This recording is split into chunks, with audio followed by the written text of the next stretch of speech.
Good morning, everyone. Jeanette Byro here. I'm a medium and a channeler. Great question came in, and it's actually one that I've had quite a bit, so I wanted to share with all of you. And it is, how do you know when your frequency is in fact rising? How do you know? How do you feel that flow state? What does it look like? How can you recognize it?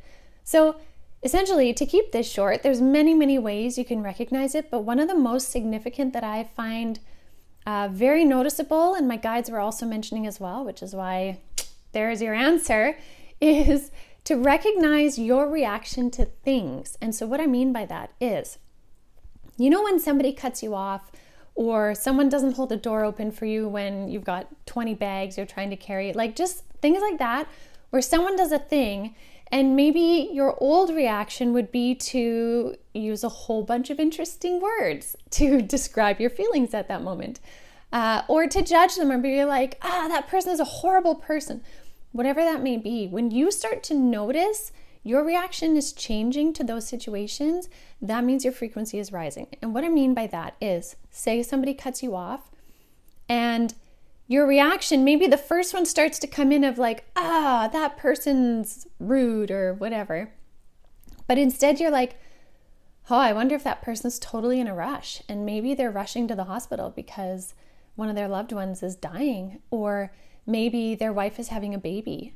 Or maybe they're late for their very first day at their job. And like they're, whatever it may be. When you start to think what else it could be, in your reaction time, and you're like, I wish them well, right? You may not like what they did, but if you can think outside of your own reaction and then wish them well, that is a key indication that your frequency is rising, because you're not staying in the old paradigm. You're recognizing that all things are connected.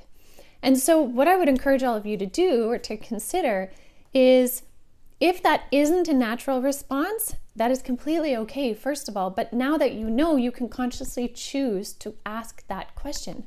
And so sometimes it'll be really seamless where someone cuts you off again, as an example, and you're like, they must be in a rush or whatever, I wish them well. Other times you may be annoyed and be like, why did they cut me off? That was so rude. But I realize, okay, maybe they're totally in a rush. I actually don't know their story. I don't know what's going on for them. Most people in the world are pretty amazing. So, okay, I take back that energy, I send them love, and then you carry on your way. That right there is conscious choice in raising your frequency. So you have the ability to choose those reactions, whether they come naturally or whether you have to think about it for a minute and then choose. It's one and the same. It's raising your frequency. And so that, being in that state of sending love, if we want to term it that, sending compassion, positivity, being in that state brings that energy back to you. It absolutely does. When we say that energy invites like energy, if you're putting out only negative, you're probably going to find more and more people are cutting you off. But if you start putting out positive, you're going to notice different things, more beautiful things happening, more bountiful things happening. So again, the energy starts with you in small, tiny ways, but it really does make a big difference. So something to consider, something to try out, and something to recognize, because then you become the conscious creator of your reality. So great question. Thank you for bringing them in. Absolutely send in more questions. And I look forward to connecting with all of you again soon.